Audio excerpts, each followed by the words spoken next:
Hello, welcome back to my channel. ये video की starting में डिस्क्रिप्शन के साथ करता हूँ। देखिए, आपने बहुत सारे वीडियोस देखे होंगे जिसमें बड़े बड़े पैराग्राफ्स में डिस्क्रिप्शन होते हैं। एक सिंपल लाइनर डिस्क्रिप्शन देता हूँ। Uploaded videos are based on my knowledge and data which are gathered by me. It's just an opinion of mine. मेरे किसी भी वीडियो में डिस्क्रिप्शन नहीं है, बट इस वीडियो में है। रीजन बहुत ही सिंपल है। आज मैं जिस कंपनी के बारे में बात करने वाला हूँ उसमें लोगों की पूरी जिंदगी की सेविंग्स लगी हुई है। आज मैं बात करने वाला हूँ LIC, इंडियाज लार्जेस्ट IPO, जो मई के स्टार्ट 15 दिन में आने वाला है। तो चलिए देखते हैं LIC के IPO के बारे में। See this is the index. कि आज मैं इन टॉपिक्स के ऊपर बात करूंगा। See last year is the IPO boom. बहुत सारी कंपनियों के IPO लिस्टेड हुए मार्केट में। See because of that IPO boom हम कुछ बेसिक चीजें भूल चुके हैं। कुछ ऐसी बातें जो मतलब एकदम कॉमन सी और बेसिक सी है, लेकिन हम उनके ऊपर ध्यान ही नहीं दे पाते क्योंकि हमारे आंखों के ऊपर IPO की पट्टी लगी है। आज 90% पीपल को मतलब आप पूछ लो, मतलब आज की सोच कैसी है। आज इन्वेस्टर ट्रेडर क्या सोचते हैं? IPO इज लाइक 21 डेज पैसा डबल, 21 दिन में पैसा डबल। ये वाली सोच आज आ चुकी है मार्केट में। सो वो IPO की पट्टी की वजह से कुछ बेसिक सी चीजें, कुछ कॉमन सेंस जैसी चीजें जो हम भूल चुके हैं, और आज मैं उस पॉइंट्स को कवर करूँ। चलिए स्टार्ट करते हैं।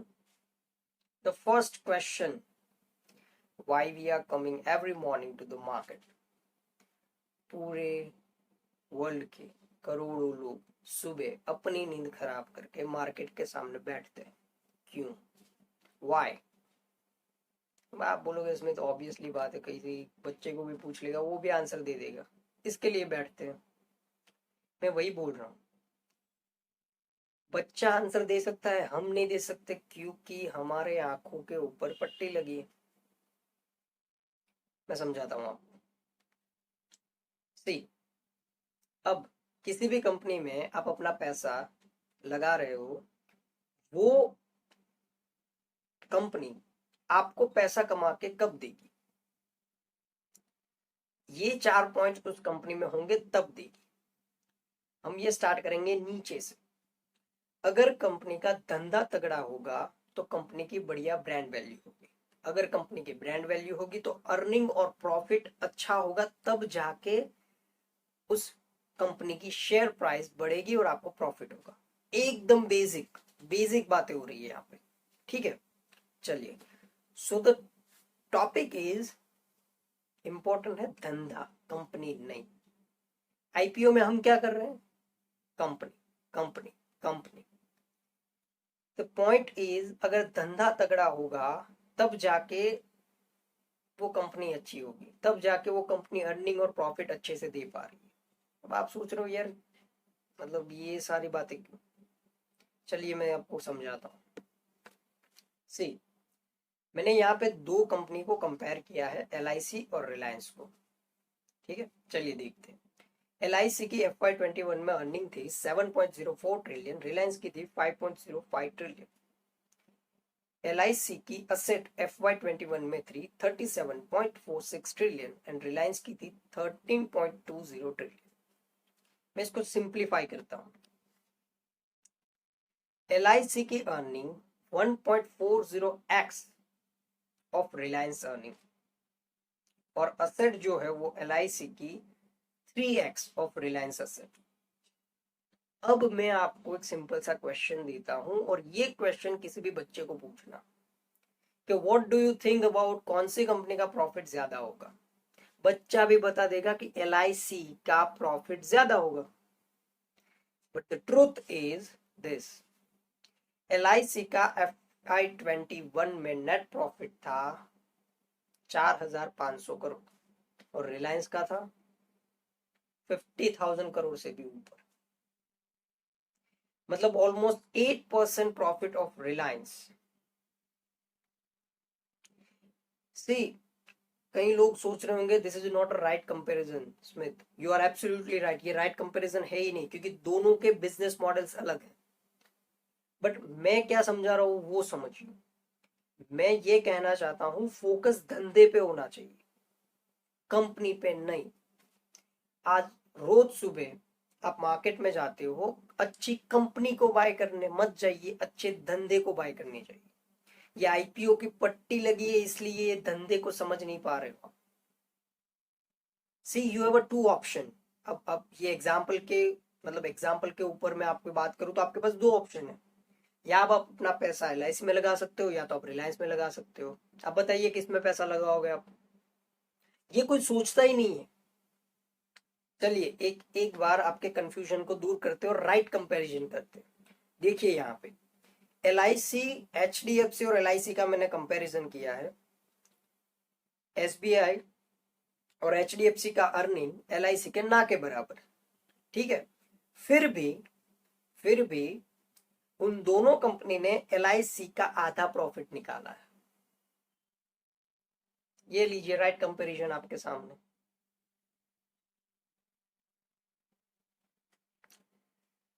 सी, अब थोड़े धंधे के बारे में बात करते हैं, लेकिन ये मेरा पहला पॉइंट खत्म हुआ। यहाँ पे आई थिंक आपको आंसर मिल गया होगा कि should we invest on LIC IPO और नॉट। प्रॉब्लम ये है हम धंधे पे फोकस ही नहीं करते। मैंने आपको टॉपिक के ऊपर कंपैरिजन दिखाया कि आपको धंधे पे फोकस करना है ना कि कंपनी पे, फिर मैंने आपको राइट कंपैरिजन करके भी दिया।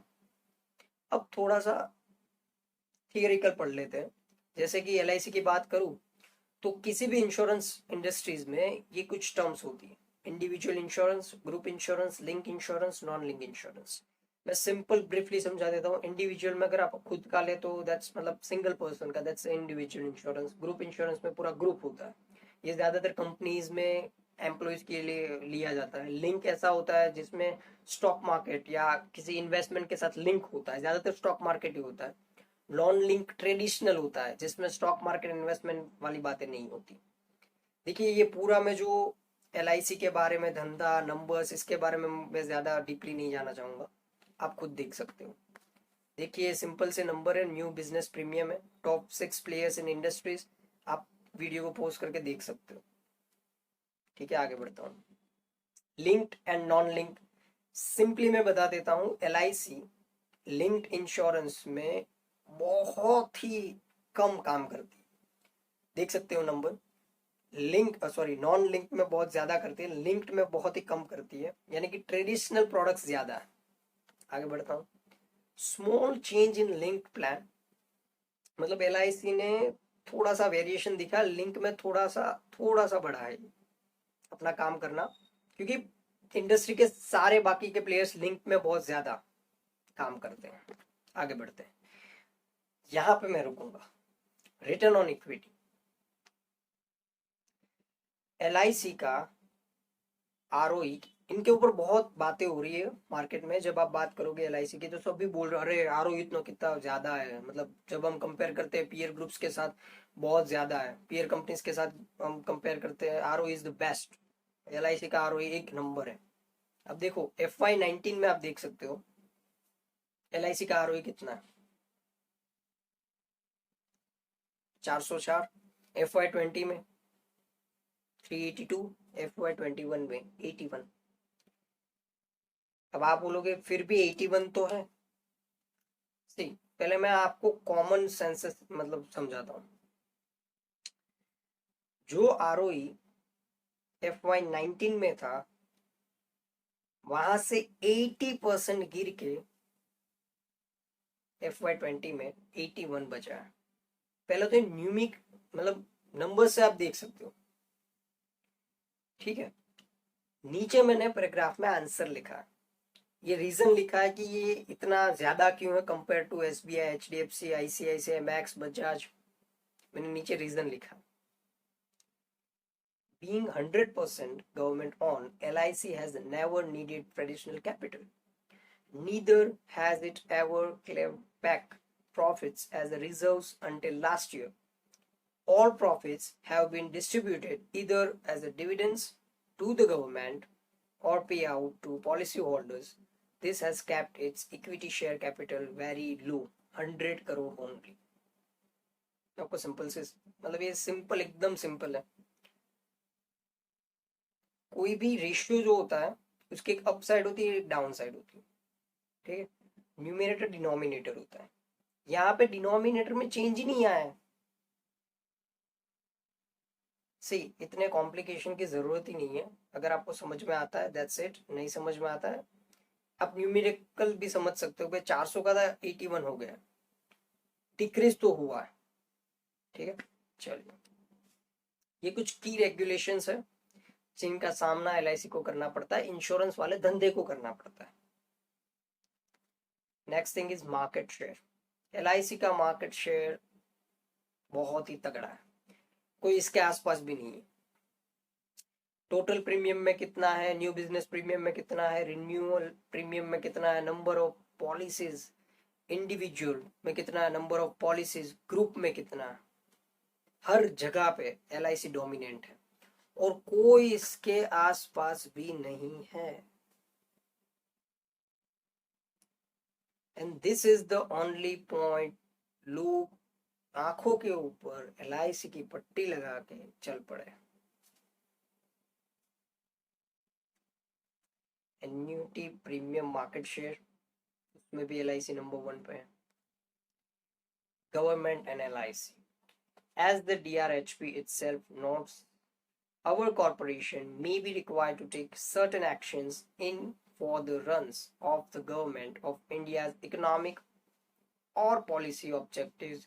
There can be no assurance that such action would necessarily be beneficial to our corporation. मैं इसको सिंपल आपको समझा दूं. एलआईसी एक कॉरपोरेशन है, कंपनी नहीं है. गवर्नमेंट अपनी कंट्री की इकोनॉमिक और पॉलिसी ऑब्जेक्टिव के लिए कुछ कदम उठा सकती है और वो जो कदम होंगे वो जो एक्शंस होंगे वो मे बी एलआईसी के लिए सही मतलब प्रॉफिटेबल भी हो सकते और नहीं भी हो सकते.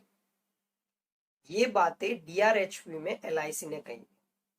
सी यहाँ पे मैं गलत नहीं कहूंगा एलआईसी, क्योंकि एलआईसी कंपनी नहीं है, कॉरपोरेशन है, समझिए. सो ये भी एक पॉइंट है कि आप जहां पैसा लगा रहे हो प्योरली बिजनेस नहीं है, क्योंकि ये कॉरपोरेशन है, ये कॉरपोरेशन की तरह चलती है. नंबर सेकंड, एक तगड़ा रीजन है कि इस आईपीओ में मैं क्यों कंफ्यूज हूं इतना. मतलब मैं जब भरने जाऊंगा मैं थोड़ा हिचकिचाऊंगा. The reason is IPO size. Paytm में भी मैंने बोला था, और पेटीएम का जो वीडियो है उसमें मैंने हिस्टोरिकली बताया है कि आईपीओ साइज जब 5,000 करोड़ से ऊपर होता है तब मैक्सिमम टाइम्स लिस्टिंग इतनी ज्यादा अच्छी नहीं होगी. सो ये भी दूसरा एक रीजन है. नंबर 3, मैं ऐसा बिल्कुल नहीं कह रहा हूँ एलआईसी के आईपीओ में आपको पैसा नहीं लगाना चाहिए. मैं ऐसा बिल्कुल भी नहीं कह रहा हूँ कि एलआईसी के आईपीओ लिस्ट जब होगा तब आपको लिस्टिंग नहीं देगा. मैं ऐसा बिल्कुल नहीं कहूँगा. डिस्काउंटेड में लिस्टिंग हुआ, मैं ऐसा भी नहीं बोल रहा. The thing is focus on business. धंधे पे फोकस करो. और एलआईसी का धंधा comparatively to stock markets other company, stock market में आपको बहुत ज्यादा ऑप्शंस मिलेंगे. और मैं ऐसा नहीं बोल रहा हूँ सिर्फ स्टॉक मार्केट में, मैं दूसरे बिजनेस के भी बात नहीं कर रहा हूँ. मैंने राइट कंपैरिजन भी दिया था आपको, ठीक है, मैंने राइट कंपैरिजन भी दिया है. सो उस हिसाब से भी आपको बेटर ऑप्शन मिलेंगे. और नंबर तीसरा ये कि गवर्नमेंट इंडियन कंट्री अपनी कंट्री की इकोनॉमिक और पॉलिसी ऑब्जेक्टिव्स के लिए कुछ कदम उठाएंगे जो एलआईसी के लिए प्रॉफिटेबल भी हो सकते हैं और नॉन प्रॉफिटेबल भी हो सकते हैं. ये ऐसे 3 पॉइंट्स हैं जो मैं हिचकिचाऊंगा before to subscribe this IP. Thank you so much.